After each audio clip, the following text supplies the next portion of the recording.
All right. Hey, everyone on YouTube, Facebook, Zoom, wherever you're tuning in from around the world. We really appreciate you having your Tuesday afternoon with us. We are so lucky to have Benack III with us today. We apologize for the little bit of a delay since the last masterclass, but we're hoping to get these up and rolling kind of more consistently again.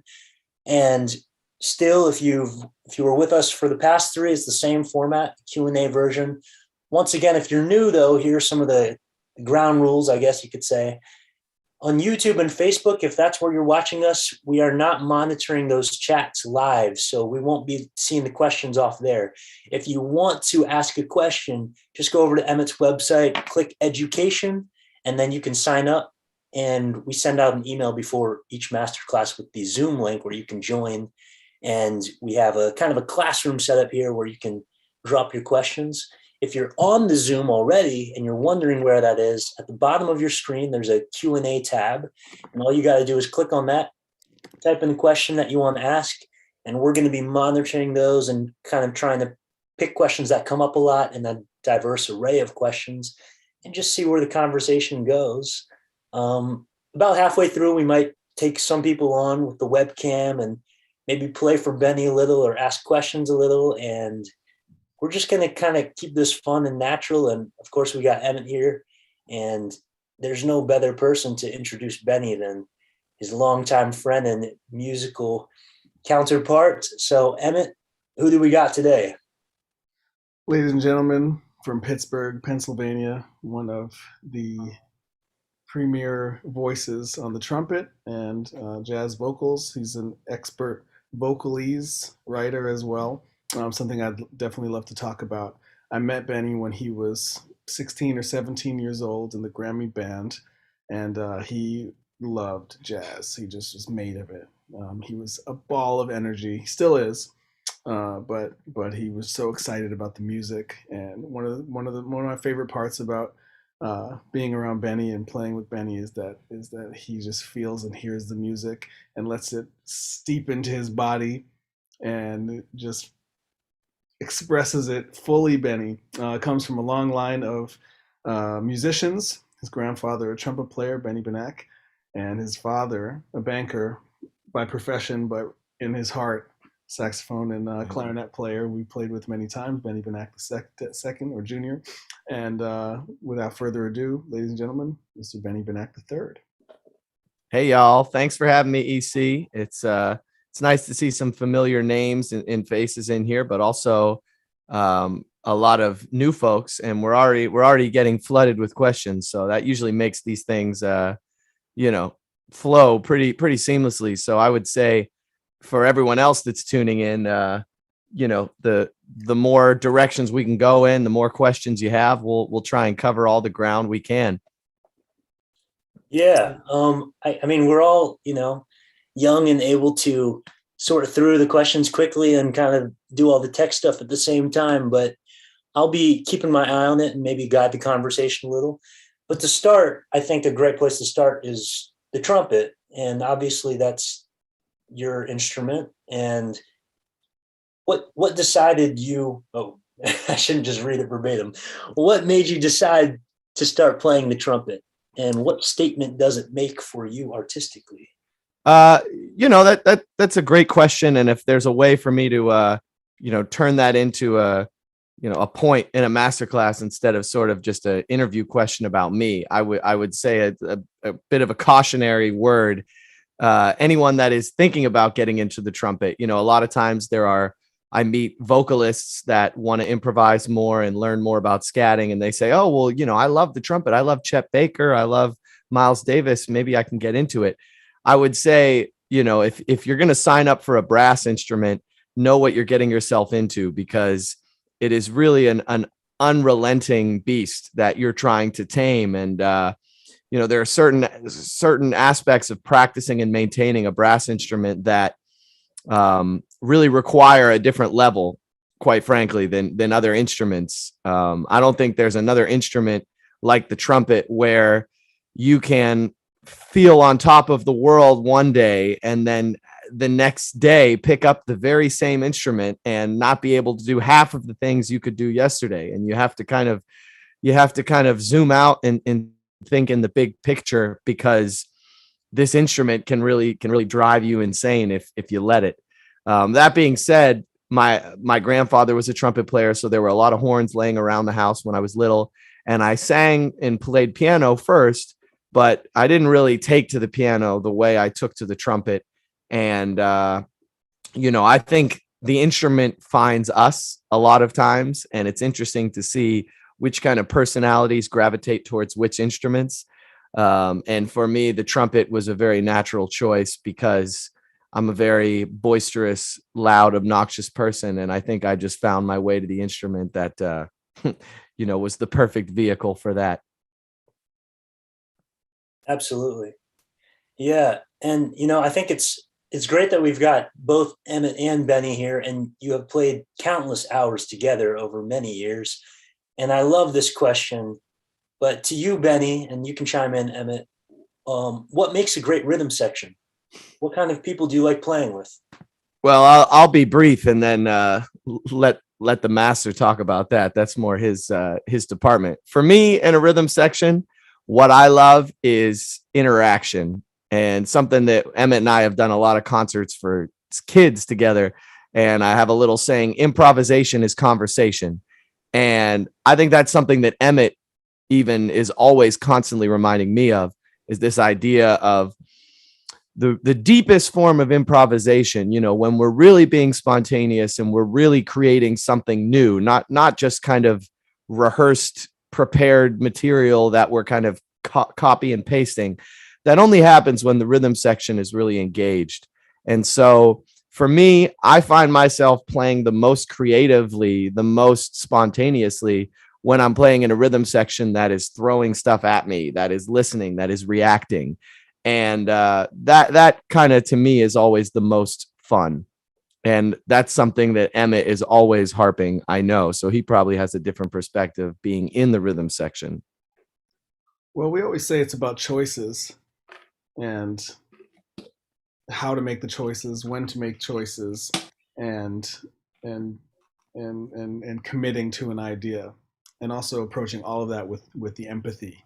What's going on right now? Should I choose to add to it in this way, or should I choose to let it happen on its own, or should I choose to sprinkle something on top on the piano, or Russell's playing really high, like I'm going to go really high on the keyboard to match that, or Russell's going high, I'm going low, or Kyle's playing a lot of bass drum and it's a figure and I'm going to play it in the bottom. And those are all things that that we think about and that we talk about when we play together as a rhythm section, and say, like, okay, like when Benny did that, how can we best support it?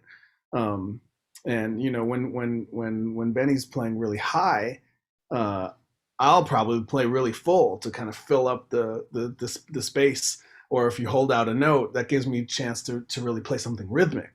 So it's all these technical things that I think that we think about at first, but as time goes on, you try to let it flow as naturally as possible. And the more you play with people, Benny and I have been playing together for almost 13 years or so. I have an idea of how he's going to respond to certain things. We have these moments where we play things together, and those are really special because you can't make up for longevity and time spent together. There's no replacement for the time, and so we're very lucky to have found each other so early. And we haven't always agreed every time every time we play. Part of it is arguing about, no, we should do it like this, or no, we should do it like that. Right, Benny? Yeah, I mean, I think that finding your tribe in that way is really important, because you have to have people that you trust on stage to disagree, and people that you trust to grow with. And one thing that I've always appreciated about Emmet and his artistry and the way he thinks about the music, even if, like he said, even if we have different opinions about it, I'm getting ready to record another album this year and have Emmet be a part of that. And I know that, there'll be a lot of dialogue and back and forth between the two of us on what to record and what way. And, in many ways, we are kind of like a sounding board for each other. But one thing that Emmet has never lost sight of is wanting to grow and not wanting to be stagnant and static as an improviser, as an artist, as a composer, as a member of a band. And that's something that is really admirable, because there's a lot of people that you kind of just get to a certain point in the music. You've practiced, you have a certain amount of language under your fingertips. You know your 100 songs that you want to play, and you might just kind of plateau or leave it at that.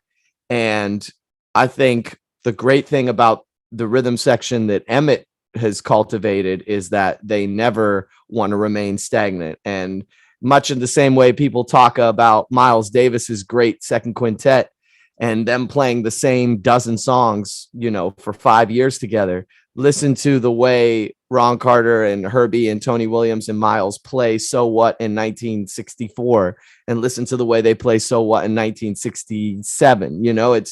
It's constantly, there's always this search, to find new ground and to keep growing. And there is going to be a little bit of rub with that, because it's not a clean, smooth process. You have to kind of unearth those diamonds and polish them up, and it's not a quick process. So like Emmet said, I echo that. I'm grateful that I'm always being pushed by the rhythm section when I play with Emmet, and the way that he leads in a rhythm section is very much trying to spark those choices every chance we get.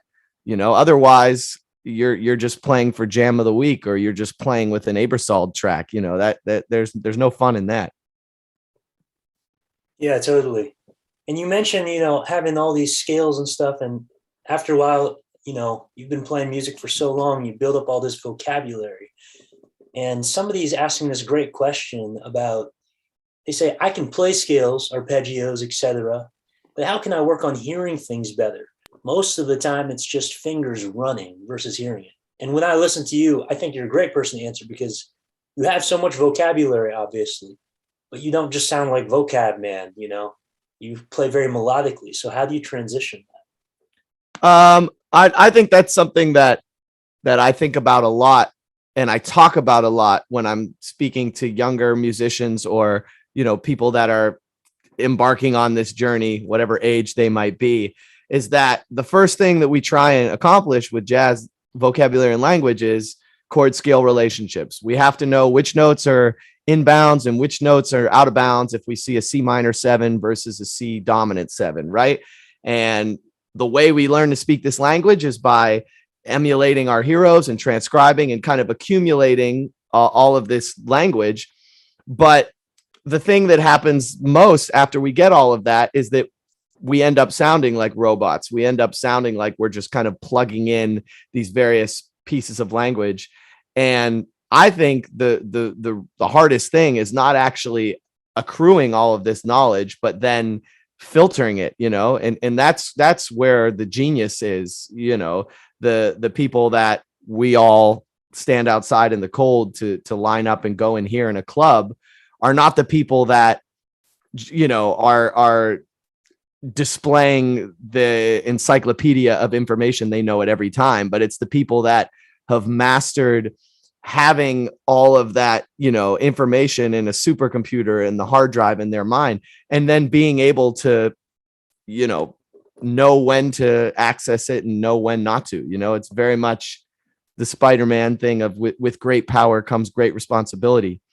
And that's something that you can really hear in a maturing player, that internal filter of where they kind of are able to let go and stop feeling like they have to play everything they know, every bar and every beat, and being more comfortable letting the music breathe. And again, that's something that Emmet, even to this day, is constantly reminding me of. And I can think of so many moments where, we'd be playing together, and maybe in the moment I didn't quite appreciate the method or the candor with which it was delivered.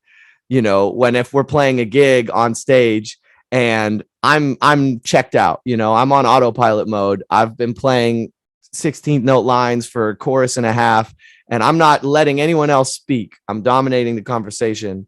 And Emmet just takes his hands off the piano, you know, and kind of waits for me to snap out of it and realize that I'm not giving him any room. It's almost like a kindergarten teacher that stops talking and waits for the loud class to realize that the teacher is sitting up there and hasn't said anything for 2 minutes. And in the moment, I might think to myself, well, what the heck? Why'd the piano player drop out? What's he doing? Like, he's not doing his job. But looking back, it's like, wow, he was saying a lot by not playing. You know, he was basically waiting for a chance to be organic and improvise together again. So if that happens to you enough times on stage, it starts to kind of seep into your brain. And I think over all the years and gigs that we've played together, I've really formed a better understanding of how to make music with Emmet, and not just with Emmet, but within a rhythm section. And it's carried me over when I'm playing with other people where I'm not on autopilot so much. And, you know, my first instinct is to listen and create instead of just start running the fingers, as our question was. Absolutely. Yeah. We're going to jump over to, obviously, tons of musicians on this Zoom right now. So technical stuff. Obviously, Benny, you do so many things. You sing, you play the trumpet, you play the piano, among other things. But how do you practice all of these things? What's your practice routine like? How do you balance all three? And then part two of that question from somebody else was, and how do you keep it fun? And maybe it's changed, obviously, over the years as you know, some maybe in the past you weren't playing so many gigs. And I know that once you play so many gigs, there's less time to practice, but if you could just speak on that arc. Well, I'll give in my own way, a brief synopsis of my practicing, and then also give Emmet a chance to speak on that process for him, because I think it's valuable to see how those differences for all of us. But I would say I characterize a lot of my practicing on the trumpet as sort of, I put it in a different box than necessarily being musical. And I think I've heard things, I've been in master classes with Wynton Marsalis where he says every note that you play on your instrument, has to have a musical intent behind it. And I remember being in lessons with Sean Jones where he would say every note you play should be with a great sound, and that there is merit to those things. It's very valuable. But for me also, I think dealing with the technical side of your instrument, at times there's no way around it. If you want to get your 10,000 hours in something, you're going to be beating your head against the wall, doing the same thing for hours and hours every day for years. Right. And it's hard to kind of have that, put your heart and soul into every note of an exercise that you've played the exact same way every day for 4 hours for 10 years. Right. So I do kind of compartmentalize some of the technical parts of my instrument where I really liken it to any other, physical exercise, because what we're doing, building up that technique, is really dealing with building up muscles. So, I do have certain technical exercises on the trumpet that I'll do while I'm watching TV, that are just mindless, sort of building up the physical side of things. Right. And I might not necessarily attribute the most musical application to that. But, another thing that I learned when I was growing up at the Skidmore Jazz Camp, I was in a lesson with Bobby Shue, and he was talking about ways to keep those practice things, ways to make them fun, and ways to keep making them musical at the same time. So I used to do an exercise where I would play long tones for a half hour every day, and I would just hold out these notes for, quarter note equals 60, 28 beats per note, crescendo at beat 14 and start decrescendoing at beat 20, and I would do it like that every day. And after a while, that gets really robotic. And I was in this lesson with Bobby Shue, and he said, well, I used to do that too. And I did long tones for a while to work on my sound. But what I found more sustaining was playing ballads by myself. And it also helped me learn tunes. So, from that point, instead of kind of robotically playing these monotonous exercises, I was applying the same technique, trying to have a good sound, trying to control the volume, but I was playing ballads to myself, right? And I was being musical, I was improvising, and I was learning tunes because I would have an opportunity every day to kind of dig into a different ballad. So I think it is on us a little bit to find ways to make it fun and stay engaged, because otherwise you just find yourself doing the same thing over and over again every day. And you know, you can kind of lose the spark for that. What about you, Emmett? Well, I think that we are our own biggest critics, and we should be. And we should examine ourselves and say, what do I need? You know, some people have the facility on the trumpet; they don't really have to do that stuff. You know, I mean, you're a special case where, you know, you don't. Benny never had to work on transposition, like any tune, any key, any tempo. Like you have certain gifts that that I'm envious of. It's funny actually. Like, you know, they say you know, perfect pitch is a gift because you can hear what's going on, and you know, when Russell and I play together, we both have perfect pitch. We can kind of slide around in any situation and just be there together, and it's a special bond. When I play with you, you have probably the best relative pitch of anyone that I've ever met. And so if we're like, okay, let's play What Kind of Fool Am I in E major, and he's like, because the way you think about the chords and everything is so methodical. Whereas I think of it like, oh, every key has its own color and things, and we played definitely less in A major and E major and F sharp, and so I have less chances to like really soak those sounds in. Even recordings and everything, they're very rarely played in the sharp keys. So I think that a lot of people spend hours on that. That's something that I've spent hours on. Transposition. We played with Cyril last night, and she had a few things in different keys, and I was like, oh man, like, you know, Russell and I were like the perfect pitch guys, or, you know, rub our face like, oh, you know, requires this concentration, whereas you just have that. And that's something that I always admire about you, but it's something that you don't have to practice, which is really funny to me, and it's something that I totally have to practice. So I guess we have to figure out what it is that we need to practice, and how much you want to work on your weaknesses, and then once you're in your weaknesses, you know, you say like, do I really want to spend time on the weaknesses, or do I just want to keep strengthening the strengths? And I think at a certain point, you know, you need to start strengthening the strengths and forget about the weaknesses in order to make it to that place where you're not a jack of all trades kind of a person, and you're really an artist in your lane. And I feel like, you know, you have so many skills. You can scat, you can sing, you can play piano, you can tap dance. Not many people know. It's a little rusty on that one. Yeah, but you could dust it off, I'm sure, for the one-man show. But I think that it's important to kind of just self-analyze and say, you know, this is what I want to get better at, and go fully in that direction. Yeah, those are great answers, and I'm gonna kind of ask my own question now, because some of that really got me thinking, and I want to talk about that special skill that you have, Benny, to be able to play in all the keys. First of all, how did you develop that skill? I imagine it comes naturally to you now, but you weren't probably born with it. And also, I want to talk about that perfect pitch thing, because I know when I first was taking lessons with Emmet a couple years ago, I really, myself, as somebody who doesn't have perfect pitch, kind of found myself harping on that and feeling like I wasn't going to be able to do certain things, and looking at a lot of the jazz masters and being like, who's got it, who doesn't have it?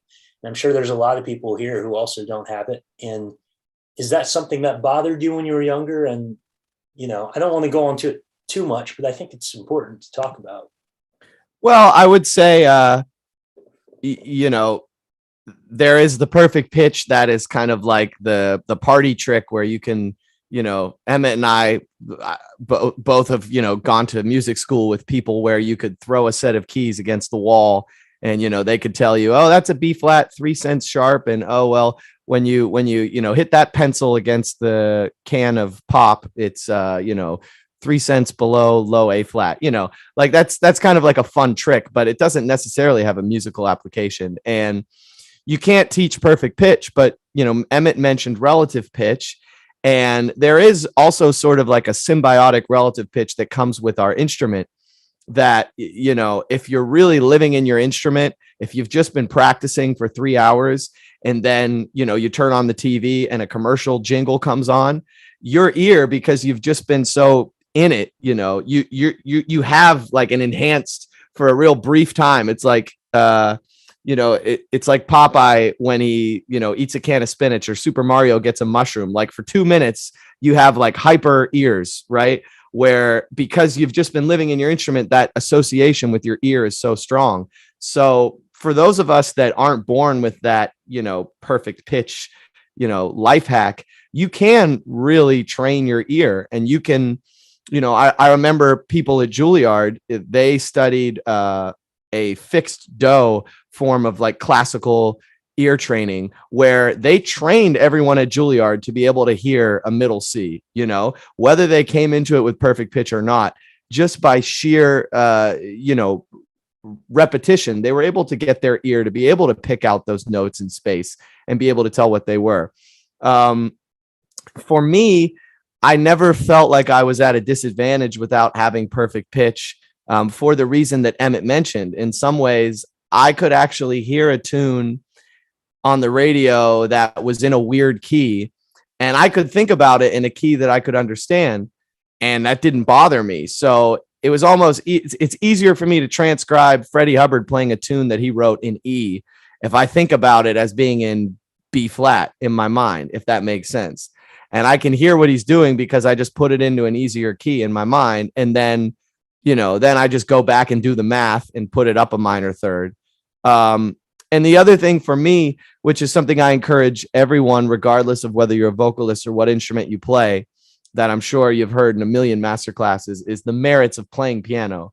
And for me, I never practiced the piano, to get it to a performance level, but I lived on that instrument enough that the way my mind works is that I see the lines on the piano in my head. And it's actually this weird thing of like, as I play notes on the trumpet, what I'm visualizing is the keys of a piano being pressed. So every time I play D, E, F sharp, G, A on the trumpet, in my mind, I see those keys being pressed on a piano. And I'm not sure why or how that happened, other than that I started on the piano. So I'm always curious for people that don't play a visual instrument, that don't play the piano or play the guitar, for example, like what they see when they're pushing buttons on their instrument, what they see when they're improvising as a vocalist. Because for me, that relationship to the piano is so strong. And I think that's also partly why I'm comfortable kind of playing things in different keys, on the trumpet, because I'm playing an F sharp and I'm visualizing all of the black keys on the piano, so for anybody that plays a horn instrument, just how valuable it is to be able to sit down at the piano and visualize the chords, be able to look at a crappy chart from iRealBook of a tune you're trying to learn and be able to play the chord changes and help get those sounds into your ear are really valuable. Yeah, that's so interesting hearing you talk about visualizing the piano. And so many people in here are asking about not just your trumpet playing, but your scat singing and your vocal improvisations. And, when you're doing that too, are you visualizing the piano? And if you could also just elaborate more on the scat singing, how did you get into that, and who did you listen to, and who are your biggest inspirations and such? Yeah, short answer, yes, I kind of think about my improvisation scatting the same way as trumpet. So the same kind of wheels are turning in my brain. And, I actually think that it helps me be able to scat things that, are more difficult to hear from an ear perspective. If you're sitting in a college course and they're giving you ear training exercises, they play a B on the piano and they say, sing a major seventh above this B, things like that. picking out these little half steps and large intervals, just sight singing could be difficult. But for me, I almost think of my voice when I'm scatting as like, if I push the button in my mind, or if I play the key on the piano, that's what comes out of my voice. So I'm able to sort of scat, kind of sidestepping harmony or substitutions or weird intervals, because in my brain, I'm making that calculation as though it's on the instrument, even though it's with my voice. It's not going to be like perfectly in tune every note, but it's coming from the same well, basically. And to that effect, I don't know how many people in here or how many people watch Emmett's Place every week have ever heard Emmet sing or heard him scat. And I probably have a couple of videos, on my phone over a dozen years of proof of that, that maybe they never have to see the light of day or not. But one of my favorite things to do is pass a microphone around at a jam session and have all the instrumentalists and have all the horn players scat, because they might not have angelic voices. They might not be as trained as someone that is, a vocal jazz major in college and practices singing exercises every day. But for my money, my favorite scat improvisers, that I think of on the scene are people that are horn players and people that are instrumentalists, because they have that language, and it just goes to show that we're all kind of the music is in us, and when we scat, it's just coming from the same place. So, it's not hard to connect the dots from there. I think anybody that wants to start improvising vocally, you attack it the same way I did as a trumpet player, or Emmet did as a pianist. You transcribe horn solos, you transcribe piano solos. I for Emmet as a pianist, I know he spent a lot of time transcribing Lionel Hampton solo as a vibraphonist and trying to, put that language on the piano is something that other people maybe hadn't tried to do before. So yes, every vocalist that wants to scat should listen to Ella Fitzgerald.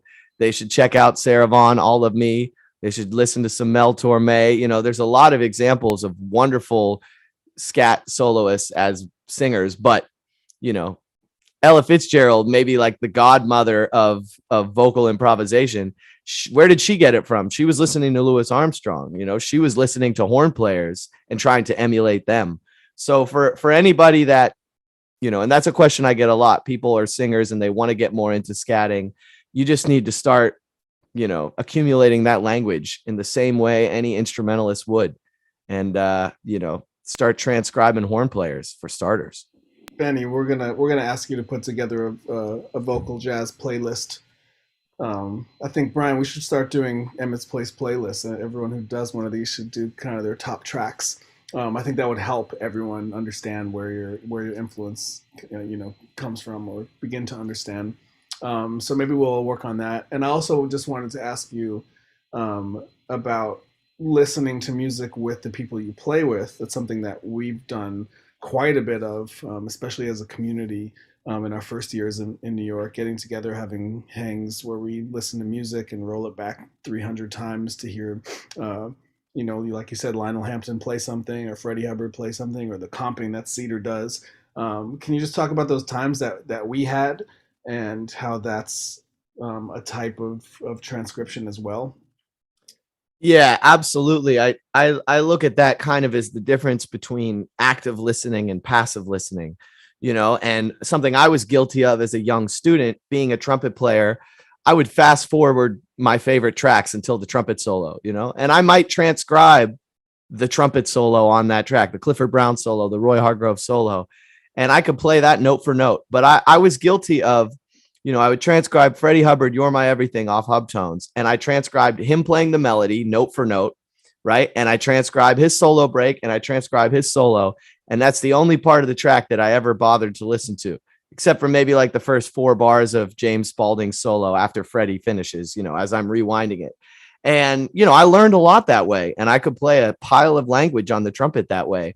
But it wasn't until I got to New York and I found my tribe, basically, like Emmet and our kind of community of friends, where we sat around after a jam session and we had that communal experience of listening to a track, and everybody would sit around and we would say, all right, now we're going to just listen to the bass player this time. And it's amazing when you set that intention in your mind with your ears.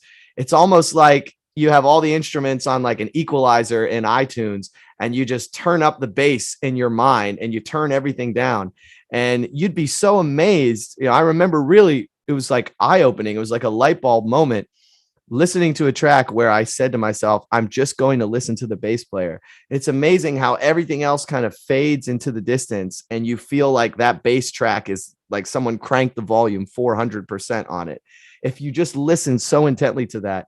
And in that way, like Emmet said, there's a real practice to actively listening to these tracks, where you can listen to the same thing 5 times in a row and get something completely different out of it. And that was just something I didn't know any better. I was a trumpet player. I listened to the trumpet player, you know, and it wasn't until we had those moments where I was sitting around hanging out with piano players and guys in the rhythm section where, you know, they specialized in listening to the drummer or listening to the bass player. And it's something that when I moved to New York 12 years ago, if you put on, you know, Oscar Peterson Trio, I might be able to tell it was Oscar Peterson, but I wouldn't be able to tell it was Ray Brown from Paul Chambers, from Bob Cranshaw, from Ron Carter. And that was something that came to me from these, like Emmet said, these sort of think tanks where we were just hanging out, you know, but what we were also doing was rounding out our musical education to the point where I don't play the bass, but if you put on a track, I would almost say to myself that I would put myself up against any bass player and say, who's going to be able to tell if it's Bob Cranshaw or Ron Carter, you know? And those are things I wasn't thinking about as a young musician, but it's so incredibly valuable. And you know, we talk about the role of the rhythm section and being able to communicate with these different instruments. If you know a little bit of what that bass language is, you know what some of those bass isms are, you know, it's going to inform you the way you solo. And there's so much value to be gathered from listening to those tracks together, where Emmet and Russell and Kyle, you know, the amount of hours that they've spent, you know, us together, but also when they're out on the road, I can only imagine all the hours they log in the car together, you know, what that kind of practice is for a band, where the kind of sixth sense that they get to as a rhythm section, where, you know, one of them plays an upbeat and everyone else immediately knows what obscure Miles Davis first quintet Jimmy Cobb shout they're about to embark on, you know, that's where the magic is, you know, and that only comes from that really kind of intense active listening that Emmet is talking about. Benny, you're a master imitator.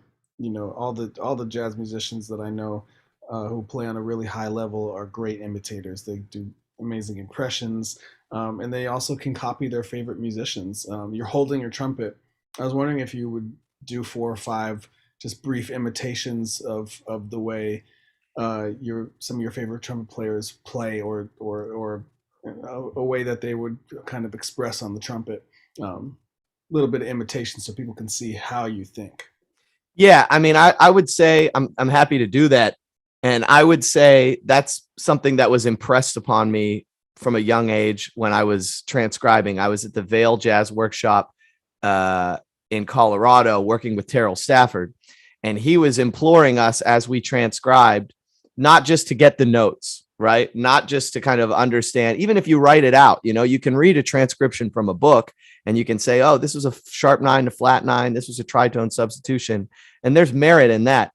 But Terrell would always say you had to get every nuance to every note, every attack, every release, you know, and there are these different little isms that every one of our influences, every one of our heroes have, these kind of signature things about it. And it's like that on every instrument. And so I think to really be studied on your instrument, you know, it's not like, you know, a party trick to be able to do these quote unquote impressions, but it really is going 110% in depth into what you're transcribing, where you do want to like put on that person's hat. You know, you want to be inside of every note and try and play it the way they did. So I remember one thing in particular stood out. We were talking about Louis Armstrong, and I think Terrell was having everybody transcribe the West End Blues cadenza or something like that. And I had transcribed the notes, but when Terrell played it back, there was something different about it than what I did.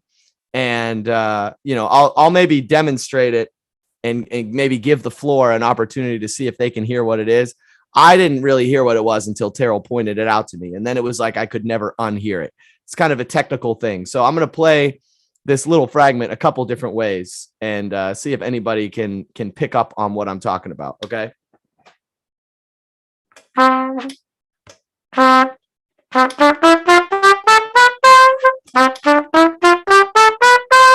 Right. Okay. That's like number one. Now here's something that is kind of a signature aspect of Louis Armstrong's playing.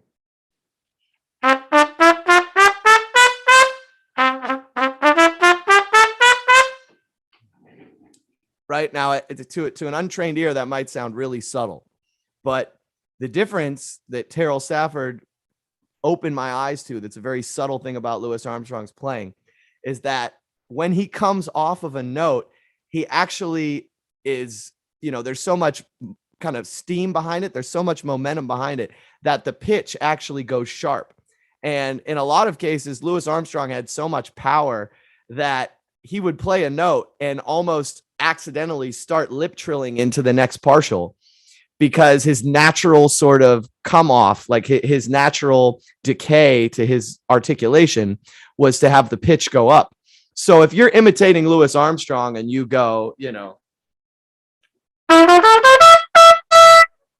that is the notes, right? But what makes it Louis Armstrong is having the pitch go slightly sharp at the very end, almost to the point where you're playing a lip trill into the next note.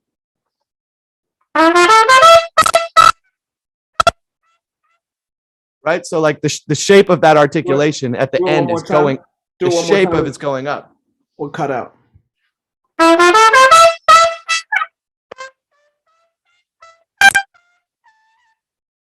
Right? So on every note, it's clipping out a little bit on Zoom. Like just one more time, get a little farther away from the mic. I'm going to turn the mic down for the trumpet. Yeah, it's not happening.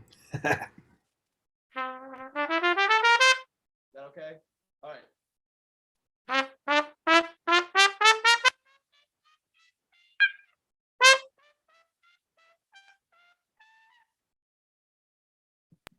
Right? Still didn't work. Yeah, Zoom's not very conducive to musical instruments. Well, there was one good one in there I heard though. You kind of hear the point, and it is a very subtle thing, but that underscores what Emmett's talking about. So each of these maybe you can put it on Instagram afterwards, the Louis Armstrong articulation, so everyone can see. Yeah, I mean, so I just give one example. Yeah, that's something that is singularly unique about Louis Armstrong. For example, what is something singularly unique about Clifford Brown? His articulation, he rarely ever plays a continuous line just with a slur, with one breath of air. It's almost like almost every single quarter note is articulated by Clifford Brown. So if you're trying to play something by Clifford Brown and you just play ba-da, ba, ba, ba, ba, ba, you know, that kind of continuous airstream, that's really something that is more akin to Dizzy Gillespie. Dizzy Gillespie would barely articulate notes in the context of a line. He would ghost them just by kind of pushing his foot on the gas and using more air. Whereas Clifford Brown was almost intently articulating every single note, right? So when you're transcribing Clifford Brown as a trumpet player or imitating, basically, you want to feel like every single beat is getting its own separate, you know, articulation. Whereas if you're transcribing Dizzy Gillespie, it's almost the exact opposite. You're playing all of these lines and you're using your air as the separator of the articulation instead of your tongue. So, you know, there are a million of these little isms that I could do the same thing with another guy like Kenny Dorham. Everybody knows kind of the signature sound of Kenny Dorham is sort of this scoop or sort of this dip at the end of his articulation. And also Chet Baker has a very similar sort of dip to some of his articulations, but his is almost like a little bit of a slower one. It's like you take the tremolo and it's turned down and it's kind of a wider dip. But when you get into Kenny Dorham, that dip is kind of like a deep slope and it quickly comes back up. Now, someone that isn't a trumpet player in this chat, probably I lost you 2 minutes ago. I'm really getting into the minutia of it, but that does sort of underscore Emmett's point that as a jazz trumpet player, that I can dissect even a single note and a single articulation of 20 different trumpet players and break it down in this kind of technical way, because I have spent that much time trying to get inside of the way they play, their sound, their articulation. So that is something for all of you when you are improvising, or rather when you are transcribing, to not be afraid to sound like a carbon copy. That sort of is the exercise, right? You don't want to do that when you're on stage performing yourself. You want to sound like yourself. But for the sake of transcribing, you want to get every nook and cranny, every aspect of that you can. And it can be a really valuable exercise to go through these periods, to go through these deep dives. And the only danger in that is that you go too deep and you kind of like get lost and you never come back out of it. And I can remember going through these phases with each of my heroes where that was all I was listening to. I was inside their sound. And sure, if I went and go sat in somewhere, I'm probably going to sound like a Walmart version of them. But that is, a temporary means to the end where hopefully you get out of that. And I remember, Emmet, you've like talked about this yourself too, like going through various different periods of your influences. I remember, maybe was it when you were at Miami and Shelley Berg had turned you on to him, or it was at a time where he was really, hot on the scene with someone like Brad Mehldau. And maybe people that listen to you now, if they hear you playing Handful of Keys or they hear you playing Future Stride, they might not make that connection and say, oh yeah, Emmet Cohen, huge Mehldau guy. Like, oh yeah, I bet Emmet has just worn out Brad Mehldau recordings, right? Maybe not necessarily, but for someone that's known you for 12 years, there was a time where you had gone into a deep dive on him and you could access that and you could recall that. You probably still could do it right now if you had to, if someone asked you to do it. But the point is, we go through these different kind of like really intense, relationships, honeymoon phases with our heroes. And it's okay to, to copy them. That's kind of the point. But you just want to make sure that you're kind of leaving and moving on to the next one before you become too much, of just a carbon copy. I will say I definitely love Brad Mehldau, although he was a bigger influence on me when I was 17, 18, 19 right. years old. Copied a lot of stuff, a lot of the arrangements, loved the way he touches the piano. We were playing in Umbria last summer, at the Umbria Jazz Fest, and we were playing a string of gigs. And I saw him walk in the back while we were playing, and he sat down and he listened to our set, and I noticed it, and it made me so nervous. I was like, I don't really get nervous like that often anymore. But he came in and I was like, oh my God. So my 18, 19, 20-year-old self was like, Brad, he's still king. He's still king. Yeah. And that's something that's really interesting. I always visualize sort of my language, my vocabulary. I think of it as like this giant stew, right? Or like this giant gumbo that like you take these ingredients and you kind of throw them into the pot, into the slow cooker. And, once you kind of learn that, you acquire that language from someone and you throw it into the pot, now it's in there. And like, there might be 5 years go by where it's down in the bottom and it's not floating to the surface. And you keep like digging in there for that like piece of shrimp and it's dormant. You don't find it for 5 years, but then it's in there. It's baked in there. So at any time, someone could play something that is going to spark that piece of information that you downloaded when you were 18 years old. It's in there, and we talk about like kind of going through these different phases of our heroes and influences coming out in our playing. I think like different ingredients are going to like float to the top of this stew from time to time. And it's totally okay if, you're just eating a bunch of, the rice for a few years, but you still did the homework when you were 18 for that, Brad Mehldau flavoring and spice. You never know when it's going to come out. And that's kind of what we talk about with our influence, when you're going through that, very cliche thing of imitate, assimilate, innovate, right? So when you first learn a new lick, you play it on every solo because you just learned it, and you practice it in all 12 keys. So whatever key you're in, you have this 2/5 lick, you're going to play it. And that's just you kind of like getting it in, it's like my old trumpet teacher in college, Lori Frink, used to say, you hadn't mastered a task until you could do it mindlessly, So she'd talk about playing a high C. I'd have to play it 100 times in a row perfectly easily, before I would move on to trying to play a high C sharp. It's the same thing as like, you haven't really mastered making a free throw because you made 7 out of 10. You have to be able to make 50 in a row until you feel like you really mastered it. So you have that lick, you're playing it in all keys, you're playing it every solo, and eventually you move on, you learn another lick, and that's the one that becomes a part of every solo for a while. And this other lick that you used to play every solo, it kind of just starts like blending into the stew. And maybe now it just kind of comes out every once in a while. And eventually you've learned 10 other licks and 10 other musical phrases. This one that used to be your go-to every time you heard a D minor to G7, now you haven't played it for 5 years because you learned all these other ways to do it, but it's still in there.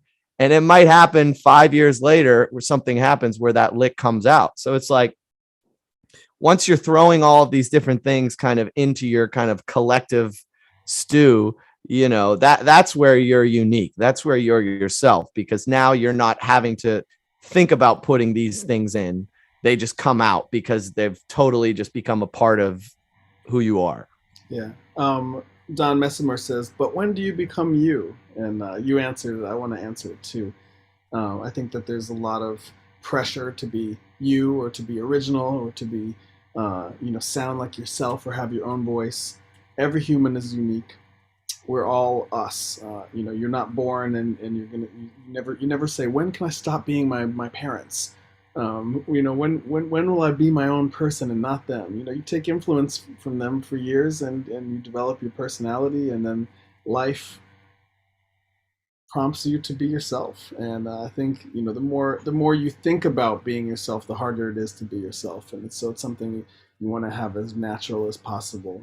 Just know that you're yourself. Continue to do the hard work, and you will come out. You will come out. You'll never be Clifford Brown, you'll never be Louis Armstrong, you'll always be Benny Benack, and that's the most beautiful part about life and about the music. Benny, I want to ask you also about vocalese. You are a master, in my opinion, at writing lyrics to bebop solos. Can you give us an example of just something that you've written that you're proud of? I know you're working on an etude book for the past little while. We did some recordings for it. I heard 17 of your vocalises. They are amazing, and I just maybe you can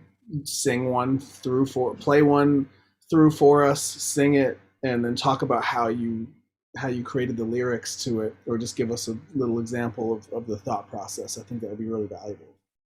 Yeah, I think maybe given the pratfalls of the trumpet into the mic now, it might make more sense for me to just stick with singing one. But this is something that I was just asked. I was at Penn State 3 weeks ago doing a master class with all these singers, and they asked about that and sort of my process with it. And I would say, again, it goes back to the same thing where I really kind of view it all as coming from the same place. So I think about writing a vocalese the same way I would think about writing out a solo that I would play on the trumpet. And I think of my vocal improvisation as very much coming from the same place as what I play on my instrument. So for example, one of the things that I like to do when I'm writing a vocalese, the same way, one of the things that I like to do when I'm playing a solo is quotes, right? And when we talk about using quotes, we mean kind of like accessing this very familiar lexicon of language that everyone in the room kind of hears where it is when you do it. And it's something, that it can introduce humor into playing, but it also is a way of sort of like engaging the other musicians and the audience. It's something fun. I'll never forget the first time I toured Japan. People talk about the Japanese jazz audience as being like so into the music and so on another level. And I always have played quotes. I've always quoted different melodies in my solos. And, it's something that's fun for me. It reflects my personality. But I'll never forget that first time in Japan when I think I was playing some song in concert F minor and I quoted Monin, and everyone in the audience started clapping and erupting because they recognized the quote so much that they appreciated that I was doing that. And that's something that, there's some improvisers that do it more than others. A great tenor player, I think of Joel Fromm, is somebody that, is also kind of known for his wit when it comes to quotes. But that's something that I hear a lot in writing vocalese as well. So, kind of the most obvious one that a lot of people have come to recognize, mostly because I was riding the coattails of Veronica Swift, is the vocalese on Social Call. And Emmet will remember I had actually written the male vocalese probably, a half dozen years prior.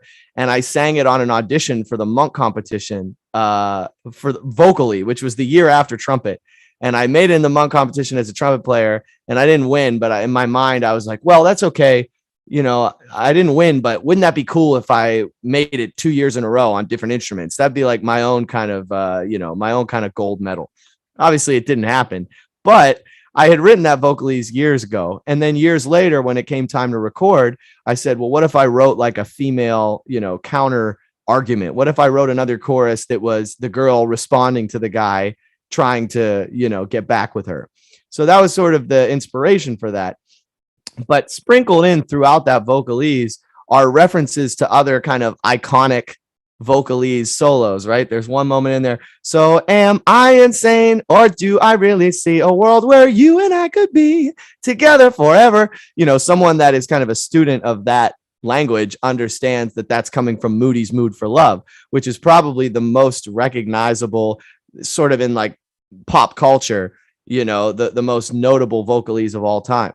So for example, I have a vocalese on September in the Rain that I came up with, right? And I was thinking about the lyrical content and what story I wanted to tell, right? So the song September in the Rain is one lover kind of looking back wistfully at these times that they had together, remembering September in the Rain, remembering that feeling, remembering sort of the nostalgia of these other moments in the relationship, right? So that was sort of the story I wanted to tell. And then I knew that there were other songs, other quotes that kind of fit within that theme that I wanted to work into the vocalese, right? So there's probably 2 or 3 or 4 even where I reference these other quotes in the context of this vocalese. So I'll just sing it and I'll point them out as I go.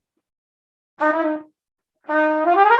It's in E flat. So how could I forget all the times we've shared, my darling?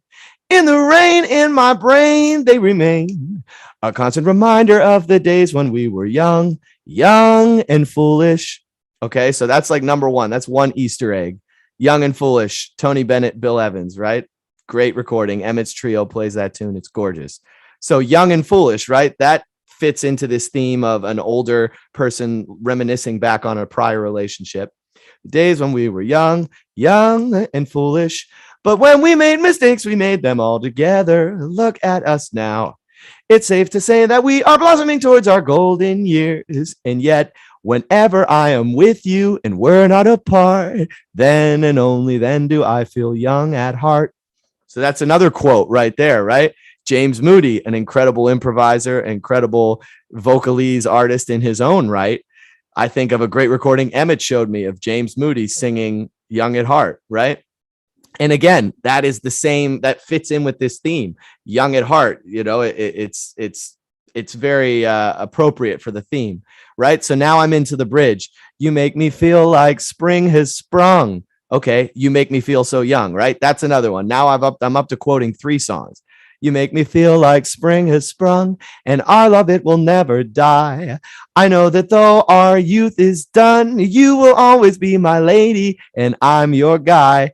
You and I, we won't live forever, but our souls will still be together. Anybody recognize that one? Surrey with a fringe on top, right? So that's another familiar melody from like the lexicon that I'm quoting. And then I said, heaven is in the clouds above, so let the rain pour because we have our love. Right. So obviously there's a playful element to my vocalese writing where it's kind of almost like a word puzzle for me. You know, I do Wordle every day. I play Word Boggle on my phone. So I have as much of a passion for English language and sort of the fun jigsaw puzzle element of putting together lyrics and making things rhyme and finding different ways to phrase it. You know, that's like another passion of mine. But I encourage people, if you're trying to kind of start your first vocalese, it's totally okay to borrow fragments from other melodies, from other solos. You know, that element of quoting, it's the kind of thing where, you know, one drop goes a long way. You know, you don't want to overdo it. And that's something that I, you know, grapple with myself in all of my playing and solos all the time. I don't want to play a solo and have it just be 20 quotes, because then, you know, there's not that much organic improvisation in there. So you sprinkle them in there from time to time. But, you know, that can be a jumping off board for someone that's trying to get into writing a vocalese. Study, you know, some of the other great vocalese and what those writers did lyrically, rhythmically, and, you know, pay homage to that when you're writing one of your own. Absolutely. I love that. So everyone, I know some people didn't join us at the beginning, so I just wanted to reiterate some things. I see some questions coming in on Facebook and YouTube, but it's a lot to monitor. So if you're wondering where you can get your questions answered, probably next time at this point, make sure to sign up for Emmett's Place Education. It's completely free. I know when you say sign up, it sounds like there's some paywall, but there's absolutely not. Speaking of which, it's because of Adam R. Rose. So we want to say a big thank you to Adam R. Rose. I'm not wrapping this up. I just taking a little bit of a break AP. from all of that. AP Farms. We are getting into the time where we're going to have a couple people jump in and face off with BB3 face to face with the webcam on. So if you're on the Zoom, and maybe particularly if you're a musician yourself or a student, or you have a question you want to ask, use that raise hand feature. It's at the bottom. You click on it, and Emmett and I will select a couple people to come on and talk to Benny. But while we wait for some people to do that, I love this one question. It's kind of for both of you, actually, Benny and Emmett. One of the things I and all of us admire about you and the cohort of musicians is the number of tunes that you know. And somebody on here was asking, you know, how do you learn tunes? How do you learn so many tunes? And then the second part of that question was, what do you do when you forget the tune, or you know, you get lost in the form or something like that? You go first, Emmett. Can you repeat one more time? Sorry, Bryan. Yeah, so we're, you know, you and Benny and everyone of your generation know so many tunes. And someone was asking, how do you go about, any tips for memorizing chord progressions, memorizing tunes? And then part two of the question was, what do you do when you forget the tune on the bandstand, or you forget where you are? I mean, number one is melody. Melody is king. That will tell you where to go. You know, a lot of chord progressions are similar, but melodies of songs that we play, they usually have something ingrained in them that give them character. So if you know the melody of the tune, that will remind you what the chord changes are. You know, a lot of tunes sometimes sound the same, so we'll be playing something and you know, we play It Don't Mean a Thing, and it's in G minor, but we also play so many other tunes. Maybe Off Minor is a monk tune in G minor. So maybe Russell and I, when we're playing together, Yasushi and I will go into kind of like an alternate land, and we'll be between two tunes for a second. But to keep the melody in your head is a place where you can really always come back to. And if you have trouble with the melody, then, you know, lyrics of the melody. If you know the lyrics to one A section of a tune, you'll have a lot better chance of remembering it on the bandstand, you know, in the middle of a set or something like that. So there's many different ways listening to the songs, listening to as many different versions of the songs. We're in a Spotify generation where we can click on a tune and see all the different versions of everyone who's played it. That's very helpful too. And there's no replacement for just playing the tunes over and over again. I know Benny is a gig hound. He's working 6 nights a week, most weeks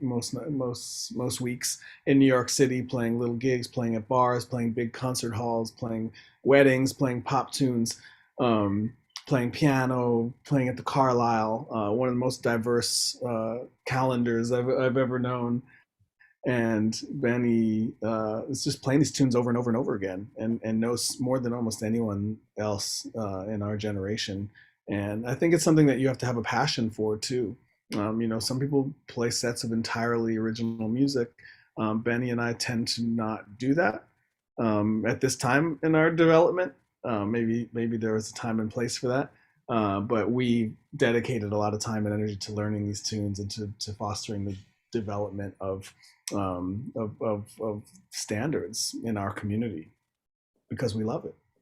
Yeah, I think there are multiple ways to skin a cat, as they say. And I remember thinking back to one of Emmet and I, another friend of ours that we met when we were teenagers, is this incredible musician, incredible guitarist, Armand Hirsch. And I remember there was a video on YouTube of Armand playing 2 guitars with Julian Lage. Like, his dad recorded it on a cell phone, 10 years ago, this grainy little video, and they're playing guitar together. Right. And it's just 2 of the most incredible guitar players you've ever heard, just jamming out on Just Friends together after you've gone. What tune was it, Emmet? Just Friends? I believe it was Just Friends. Right. And the thing about Julian Lage, he is kind of universally lauded as one of the most kind of like influential and kind of singular guitarists of his generation. And I remember him talking about this because he was a guest when I was in the Next Generation big band the year after Emmet did it or something in Monterey when I was in high school. He was a guest with us at the Jazz Showcase in Chicago. And he said he knew like 5 tunes, which even to me at that point in high school, I had been playing gigs professionally with my dad since I was 13. So I was playing like cocktail hour at weddings. Like Emmet said, I needed 80 standards to run through just to get through gigs when I was 14. So here I was 17, 18 years old. And this guy who's like our special guest, who's already basically jazz famous, saying he knows 5 tunes. I was like, what?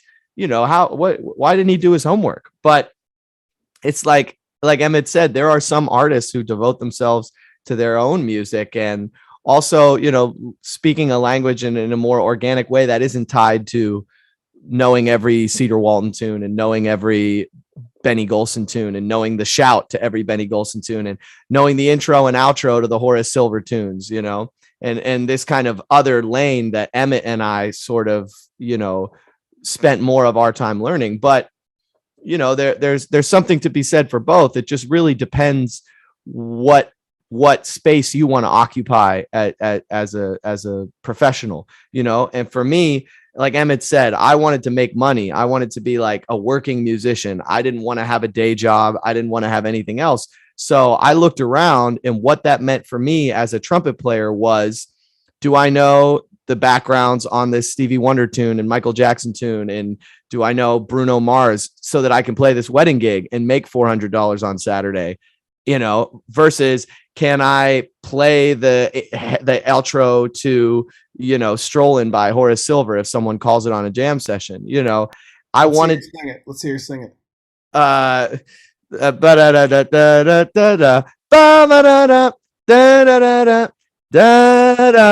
Sharp 11. Am I in the right key? Yeah, there you go. Relative pitch. Close enough.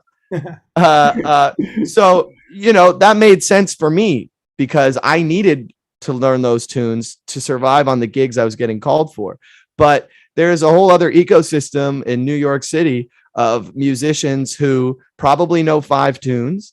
And you know what? They're probably not playing the same places that I play, but they're probably, playing at the Jazz Gallery, playing their original music. And they make just as much money doing that as I make at Smalls playing, tunes by Wayne Shorter and Cedar Walton. So who's right? No one's more right than the other. You just kind of stay true to yourself and sort of which path illuminates itself. You're going to kind of follow it down that corridor. So, if you want to know hundreds of tunes and you want to know the Great American Songbook backwards and forwards, can you play 20 Cole Porter tunes? Can you play 20 Irving Berlin tunes? Can you play 20 tunes, by Jimmy Van Heusen? I don't know, whomever. Can you play 20 tunes by Wayne Shorter, Cedar Walton, Thelonious Monk?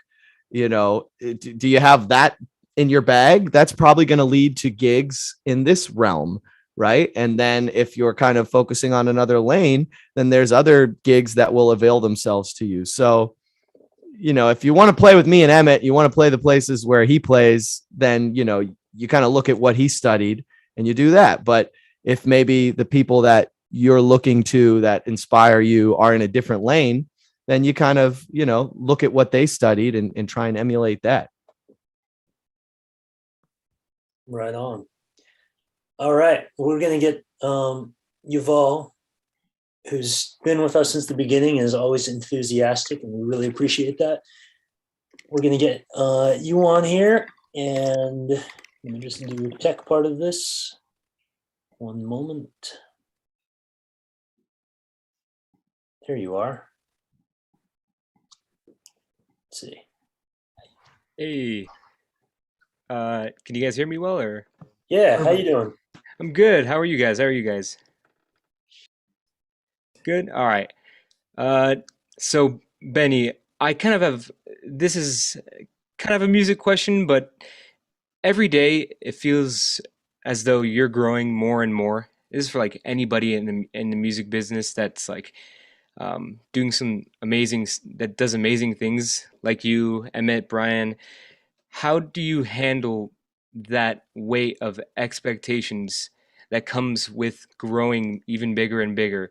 And like every day, there's more people who put you on such a high pedestal, and you feel like you have to put something so great out for them. And if you don't, you're gonna lose their like passion for your work. How do you deal with being on that high of a pedestal, having to deal with those expectations? How do you deal with that?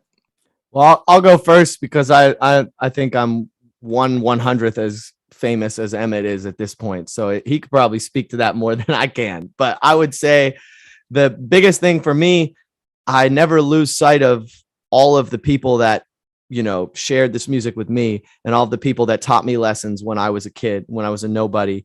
And it sort of is baked into the tradition of jazz that you have to pay it forward, that you have to give back. So I don't feel any pressure like my next vocalese has to be the greatest vocalese anybody ever heard because I have to top the one I did before. My pressure on myself is like, I want students to like get something out of this. I want to be able to break down what a vocalese is to me, to a room full of jazz vocalists at some college doing a masterclass, because there were people that did that for me. So, I have so many heroes and musicians, people that kind of showed me the way. And I think that, the more of a platform you have, the more responsibility, the more onus is on you to share what you've learned. And I mean, look at where we are. Emmet is doing this and he's giving it away. Like what better example of, Emmet being a humble artist and also understanding the tradition of this music, because he could charge, $200 for everybody here. And we got, 30 or 40 people in there. He could make a lot of money, but it's not about the money, because when the music has blessed you and brought you to a certain point, your job is to share it with everyone else. Thank you. Yeah, I think I'll add to that too. Benny hit the nail on the head with the community aspect. You elevate the people around you, and that I think brings good fortune.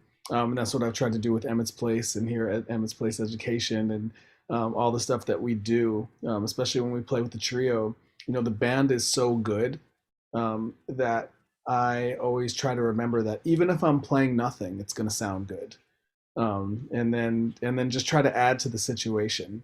And it's a fine line. And I think it also, another another part of it that's really important is consistency. And Johnny O'Neill always says, "Hey son, the best jazz musicians are the most consistent jazz musicians. To show up and just be yourself and do what you do on a consistent level, I think is the most important thing. You know, you never want to show up and other people can tell that you've had a bad day. You know, we've done 89 live streams. There were some of those that I was not feeling 100%, or I didn't think was my best playing or best work. But for you to go back and tell which ones those were are going to be more difficult than for me to go back and tell which ones those were. So knowing the difference between how you're perceived and how you feel is a big difference. And oftentimes you don't know how it comes off. Something Russell always says after every gig, when we listen back to our gigs for a long time on the road, he recorded on his iPhone in his pocket, and then we'd drive to the next city 4 hours and we'd listen to the gig in the car. And sometimes we listen to 5 minutes of it and we're like, how, you know, I really don't like the way we're playing. I can't even listen to this today. But why? Well, we're all, you know, there's no dynamics. We're not playing together in any kind of way. All the solos are too long. They're going, and those are things that we talk about, and then we go in the next time and say, you know, okay, those are things that only we probably noticed, but how can we make it so that we can iron those out and straighten out those little kinks before the next thing? And that's a big part of consistency too, is to say, okay, how did that feel? How did that come off? What did the people I respect think about it? And then make a decision whether you care what those people said or whether you don't care. And that's where the personality comes in. You know, I can tell Benny, you know, can you I think you should play more like this, which I've done countless times over the last 16 years.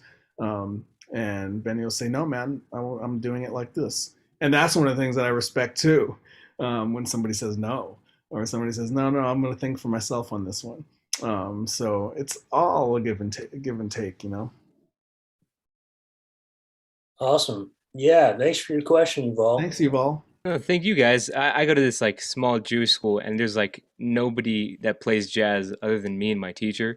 So it's like, it's some days I just feel like, oh, I have to play heavy metal for some reason because all the other students want to play it in my music class. That's most people in the world grow up somewhere where they don't have access to other jazz musicians. So, you know, your sentiment is felt by many all over the world. I had two friends in high school who played jazz, and I was lucky to have them, and we played gigs and did it. But you know, the world is small, and you'll be able to move somewhere where you can be around other musicians very soon, and just make sure you're prepared. Yeah, thank you. All right, Yeah, bro. Thank you, everybody. Thanks, man. All right. Okay, great.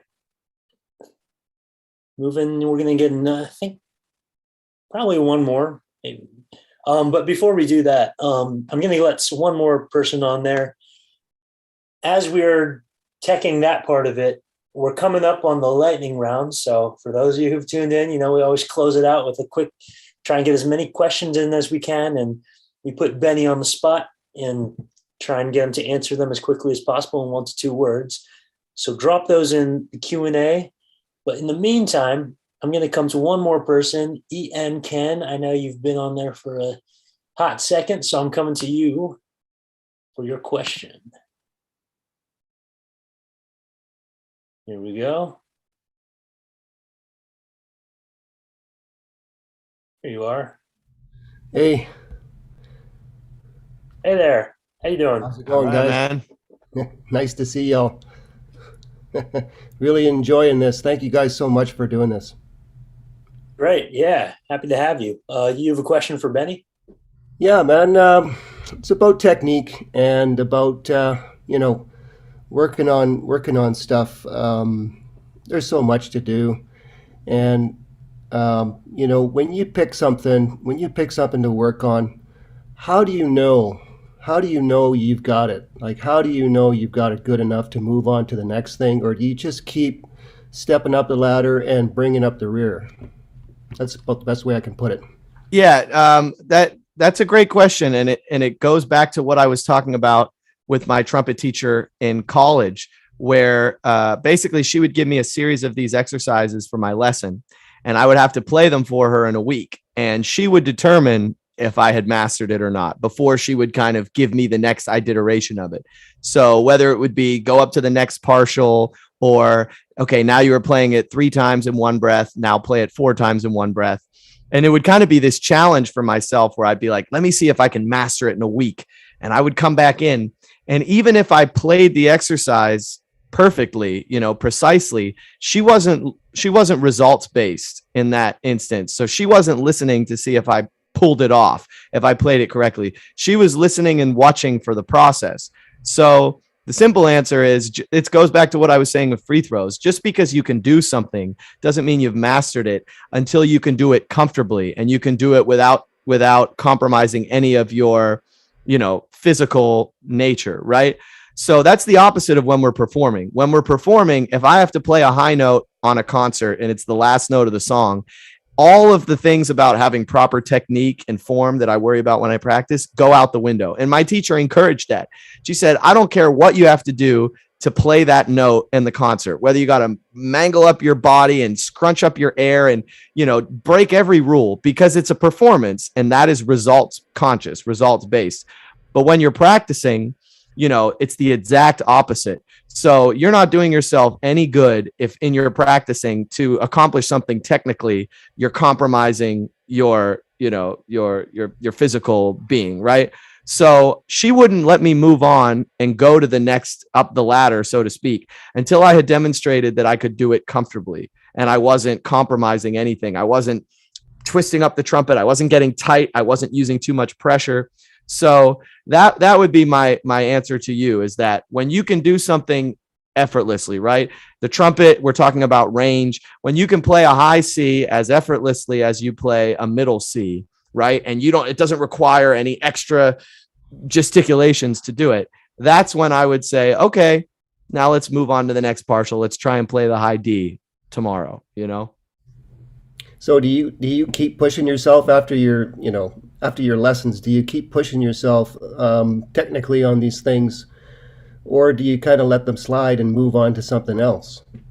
I'm pretty obsessive about it. I have a very addictive personality, and that treats me well when it comes to a craft like this, where I will set my mind to something and I'll do the same thing every day for 10 years to get this much, to get this much of growth. And it goes back to what Emmet was talking about, strengths versus weaknesses. Obviously for me, my strengths, the things that I didn't have to practice, playing in all 12 keys, improvising melodically, things like that, they came very naturally to me. And the physical side was something that I've had to slave over, painstakingly so. But there are people that are the other side of the coin. There are people that could pick up a trumpet, not have practiced for a week, and they sound like Maynard Ferguson, but those guys probably can't play Cherokee and B concert at 400 beats per minute, So it's like, we all kind of have our own sort of, pluses and minuses. And it's like Emmet said, you have to decide when you want to work on your weaknesses and when you can't neglect your strengths too, because you don't want those to kind of stagnate.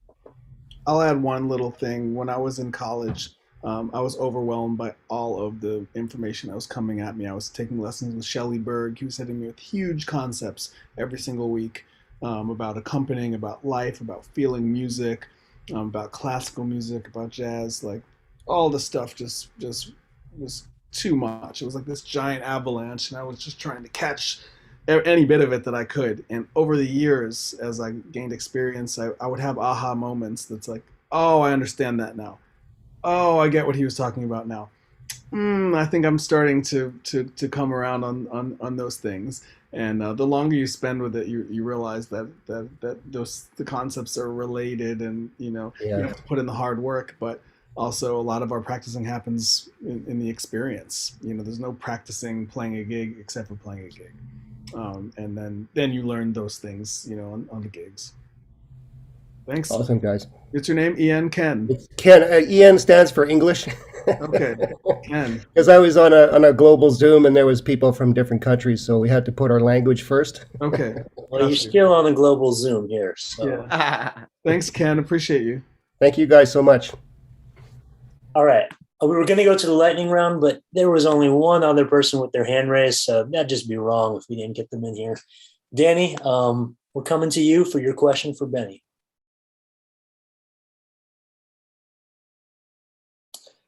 If I can do this.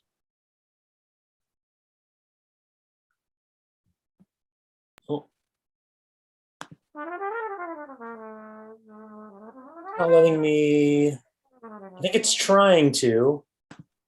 It won't promote you to the panelist. All right, I'll ask the last question then. Great. Benny, what do you want from your music? What do you want from the world?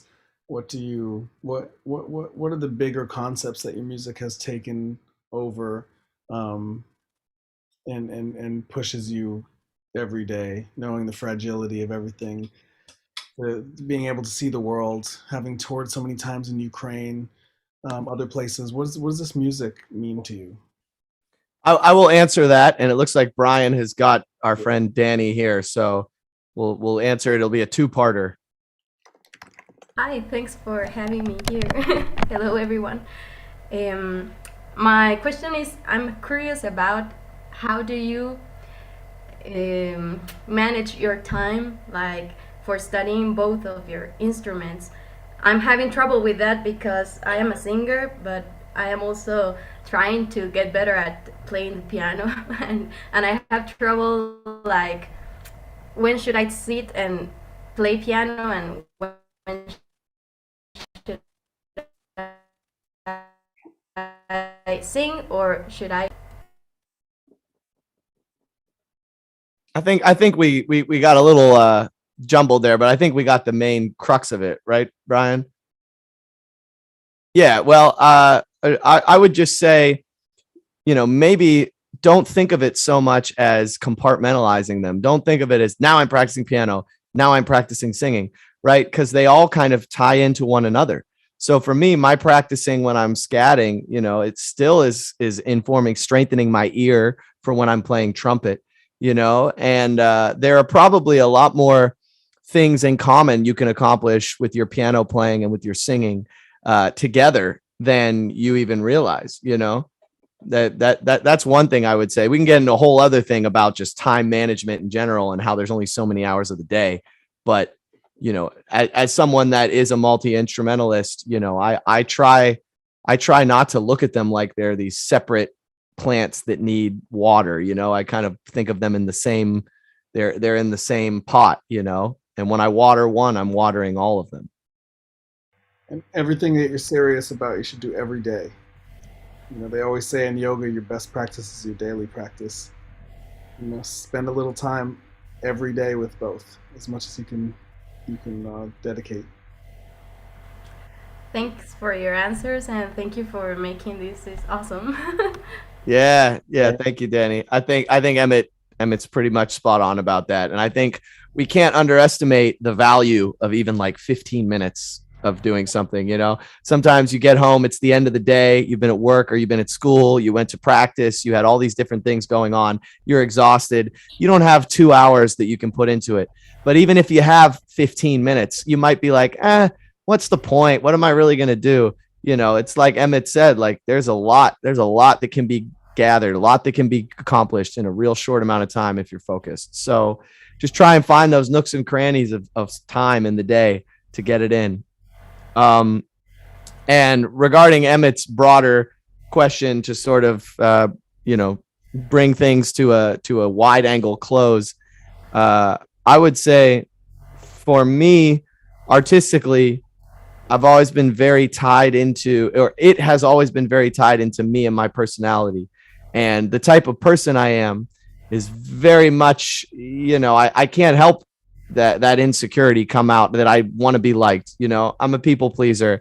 I want everybody to think highly of me, at the same time. I don't want any enemies. I don't want anyone out there in the world thinking a sideways glance about me. Right. So that comes through in my interactions with people in the world, whether it's an Uber driver that goes the wrong way and me not wanting to upset them. So just letting them drive the wrong way and charge me another $7, or like my food coming out wrong at a restaurant and just eating it, even though that's not what I ordered because I don't want to offend anybody, And if I think about it, that idiosyncrasy in my personality has informed my music when I was younger and not as comfortable being myself, because I was trying to check every box and I was trying to make sure everyone in the room all loved me equally at the exact same time. So what that meant artistically for my music is it was just all over the place, right? Because I wanted the jazz musicians in the back of the club talking shit. I wanted them to respect me. So I had to show them that I could play serious and that I wasn't a joker. But at the same time, there are people sitting in the front row that Googled Jazz Night Out in New York that don't know Herbie Hancock from Oscar Peterson. And, they don't listen to jazz and they're there on a date spending money. But I wanted them to love me too. So like not pandering to an audience or catering to them, but trying to thread this impossible needle of having the respect of the most vibey jazz musician, but then also, having the person that is the least jazz listener get something out of my performance. And, in trying to please everybody all at the same time constantly, I actually wasn't pleasing anyone. I could play as much trumpet as I wanted, but if I sang one corny scat solo, those same jazz musicians are still going to vibe me in the back of the room, and vice versa. I could do an entire concert of, Real Book Volume 1 Frank Sinatra songs that are just like the most, softball pandering to an audience. But if I didn't do my way at the end of it, the person is going to leave a bad review and be mad, even though I did Fly Me to the Moon and You Make Me Feel So Young and all these other ones. So I realized after a certain point that you can't please everyone all at the same time. And I stopped trying to make my music, check the boxes for the widest audience possible. And that was something that only comes with time and being more comfortable with myself and being more comfortable with the idea that not everyone is going to love everything I do at all times. And that's out of my control. There's nothing I can do about it. I can be the nicest guy in the world. Somebody out there is still going to talk shit. And that took a long time for me to grapple with and be comfortable. And it was only when I had comfort in that as a person, and matured as an adult, that ended up coming out in my music, to a point where I still think my music is all over the place. And point in fact, that's what I love about playing with Emmet. You could tune into an Emmet's place, and he said his band is so tight, his band is so strong that in the same week at Birdland, they can play with Houston Person and George Coleman, who are octogenarian masters of jazz and the Great American Songbook. Houston Person knows every verse to every lyric of every Cole Porter song ever. And then 2 nights later, they can play with Joel Ross, who the music that he writes and the way he interprets those same standards are as contemporary and, at the forefront of the music as anyone in the world. And they're just open-minded musically. So when we play together, when you see a set of Emmett's place, there's some stride, there's music from the 20s, music from the 30s, 40s, 50s, 60s, all these different, decades of the music. It's all there at the same time. So I think my music, I still very much want it to reach a large audience. I still want to be accessible to the widest palette of people possible, because I want to bring people into jazz. I want people that aren't jazz listeners to see what we love about it and have fun the way that we have fun with it. So that is always a mission statement of mine. I want to make music, play pretty for the people. That's always going to be there. But, I think it's also important to be true to ourselves. And we, as artists, we're always going to be insecure. We're always going to want people's approval. We're always going to want people to like us. But I think it's important too that, once you're comfortable with yourself and in your place in the world, that's going to come through in your music. Beautifully put. That was a great moment to share with all of us. And so much of it resonates with me too, as a young upcoming musician, and I'm sure so many of us watching. I wish we could end there, but we promised everyone the lightning round, so we're going to go off with that. And thank you again for spending all this time with us. This is one of the longer ones, but Emmet assured me as your musical brother that you're good for it.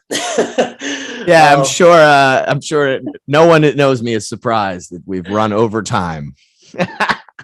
All right, we're going to go into this lightning round. Some of the questions might be difficult, but we're going to try and get them out in 1 to 2 words or as few words as possible. There's no real rules. And then we'll go out with a bang. All right, let's start with, what's your favorite Cedar Walton tune? Bolivia. Who is your idol? There's a lot, but maybe 3. Harry Connick Jr., Wynton Marsalis, Frank Sinatra. Right on.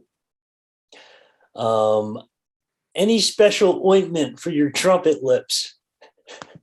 Chop Saver. It's a special brand of lip balm. You can order it on Amazon. Chop Saver. Favorite venue to play? Dizzy's Club, formerly Dizzy's Club Coca-Cola. It's just the sound in the room, the ambiance, the view behind you. It's magical. Bossa, ballad, or swing? All of the above. Okay. This one could go, this one could go 2 ways. I'm not sure what they're referencing, but the question was cool or hot.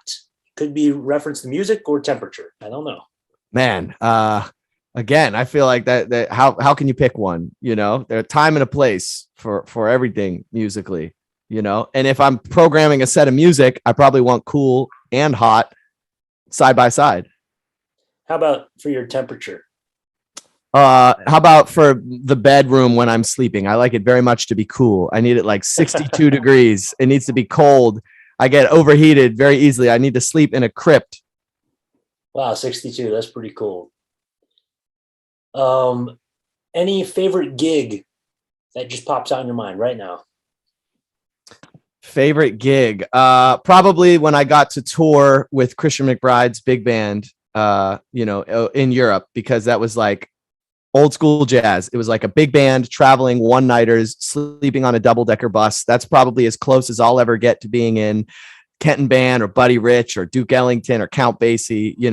Those kind of days are gone. So it was really cool to kind of experience what that life was like, being in a big band, traveling on a bus every night. And I got to play with Christian McBride, who is a musical hero and idol of mine. Favorite albums / record? Clifford Brown with Strings, Nicholas Payton, Gumbo Nouveau, Sean Jones, Roots, Freddie Hubbard, Hubtones, Lee Morgan, the Procrastinator. I could go on forever. We'll get a playlist from you. Yeah, I'll put that up on Spotify.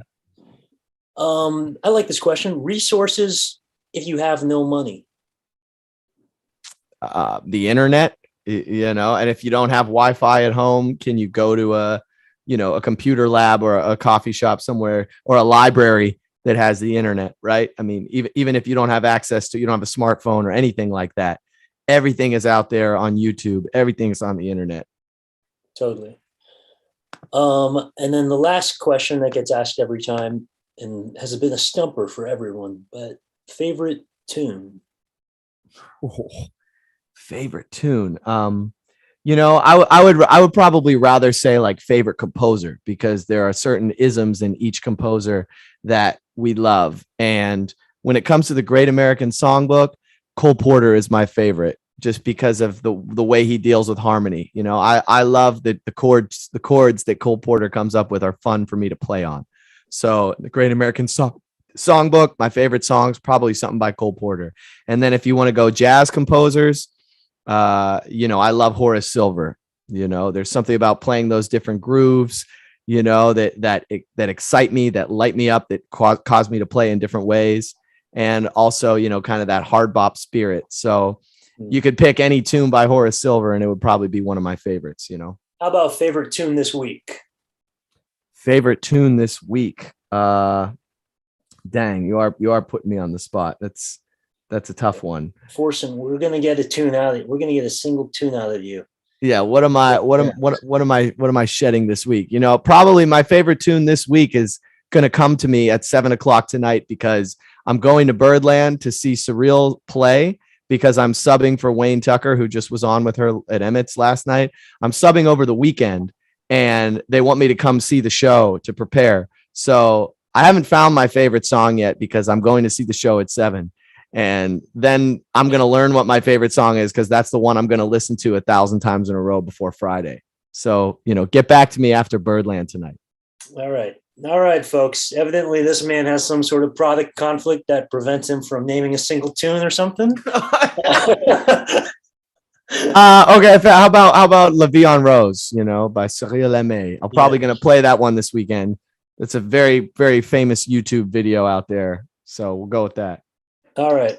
Well, this was an amazing hour and 45 minutes. And we thank you so, so much, Benny, for being with us and imparting all of your musical and life wisdom. This was one of my personal favorites too, just because so much of it spoke to me. And I'm sure a lot of people agree. Thank you to everyone tuning in on Zoom, first and foremost. All of your amazing questions and for joining bravely on your webcams. Thank you to everyone on Facebook and YouTube. Once again, if you're just tuning in and you want to know how you get your questions on here, you just go to emmetcohen.com/education and you sign up, and I send out the information to join the Zoom each time. Don't be intimidated. It costs no money because we are so grateful that Adam R. Rose has sponsored this amazing series of masterclasses. If this is new to you, we've done a few in the past with Cyril and with Patrick Bartley and with Emmet and his trio. And we're also going to try and get playlists out of all of these amazing musicians of collection of music that has inspired them and been a part of their development and artistry. So stay tuned for that. Once again, sign up because I'll send out an email with all of that as I collect it. But thank you, Adam. Thank you, Emmet. Thank you, Benny. Thank you to all of you. We'll see you next time. Thank you, guys. Take care. Thanks, Benny. It was awesome. Thanks for having me, guys.